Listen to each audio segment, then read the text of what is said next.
تفسیر القرآن آج کا سبق سورۃ النساء آیت نمبر 75۔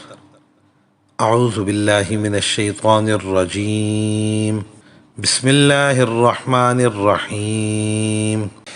وما لکم لا تقاتلون فی سبیل اللہ والمستضعفین من الرجال والنساء والولدان الذین يقولون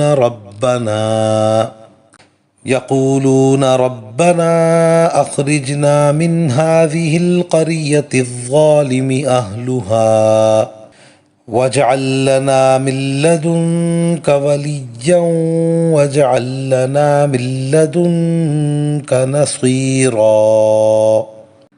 ترجمہ: اور اے مسلمانوں، تمہارے پاس کیا جواز ہے کہ اللہ کے راستے میں اور ان بے بس مردوں اور عورتوں اور بچوں کی خاطر نہ لڑو جو یہ دعا کر رہے ہیں کہ اے ہمارے پروردگار، ہمیں اس بستی سے نکال لائیے جس کے باشندے ظلم توڑ رہے ہیں، اور ہمارے لیے اپنی طرف سے کوئی حامی پیدا کر دیجئے، اور ہمارے لیے اپنی طرف سے کوئی مددگار کھڑا کر دیجئے۔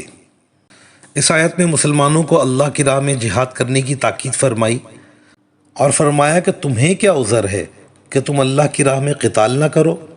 قتال نہ کرنے کا تو کوئی عذر ہے ہی نہیں۔ قتال کرنے کا ایک بہت بڑا ادعیہ موجود ہے، اور وہ یہ کہ مردوں اور عورتوں اور بچوں میں جو لوگ ضعیف ہیں اور اپنے ضعف کی وجہ سے ہجرت کرنے سے عاجز ہیں اور مکہ معظمہ میں گھرے ہوئے ہیں اور مشرکین کے ظلم سے تنگ ہیں، وہ اللہ تعالیٰ سے دعائیں کر رہے ہیں کہ اے ہمارے رب، ہمیں اس بستی سے نکال دے جس کے رہنے والے ظالم ہیں، جو شرک کی وجہ سے ظلم عظیم کے مرتکب ہیں اور اہل ایمان کو بھی تکلیفیں دے رہے ہیں۔